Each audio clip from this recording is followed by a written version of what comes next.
சீரும் சிறப்புமாக இருந்திருக்கும். இந்த நன்னாளில் எனக்கு தெரிந்தவற்றை உங்களுடன் பகிர்ந்து கொள்வதில் மிக்க மகிழ்ச்சி. சித்திரை மாதம் வசந்த காலம் ஆரம்பமாகின்றன. இளவேநீர் காலம். 6 பருவங்கள் உங்களுக்கு தெரியும். ஒவ்வொரு பருவத்திற்கும் 2 மாதங்கள். இளவேநீர் காலம், சித்திரை, வைகாசி, முதுவேநீர் காலம், ஆனி, ஆடி. இந்த 4 மாதங்கள் நான் சொல்றது உணவே மருந்து. இந்த 4 மாதங்கள் நித்தம் நம்ம எடுத்துட்டு இருந்தோம்னா நம்மளுடைய உடல்ல வந்து நோய் எதிர்ப்பு சக்தி அதிகரிக்கும்.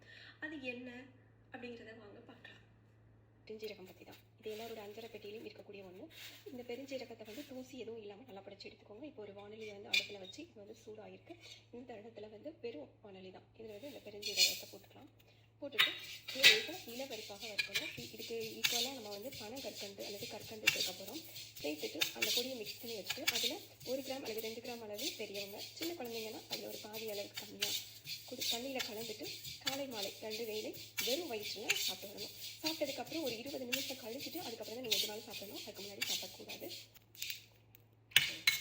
இந்த ஸ்டேஜில் நம்ம வந்து ஆஃப் பண்ணிக்கலாம். இது வந்து ஆறட்டும். இதை வந்து மாற்றுறேன். பனங்கற்கண்டு எடுத்துருக்கிறேன். இதை நான் அதில் போட்டுக்கிறேன். இப்போ இந்த அளவுக்கு நான் பெருஞ்சீரக பொடி வந்து எடுத்துக்கிறேன்.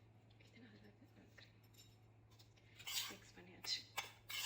உங்களுக்கு ஒரு 1 கிராம் அல்லது 2 கிராம் அளவுக்கு தண்ணியை நம்ம கலந்துட்டு குடிக்க போகிறோம். மிக்ஸ் பண்ணியாச்சு. இதை நம்ம நல்லா மிக்ஸ் பண்ணியாச்சு. நம்ம குடிக்கலாம்.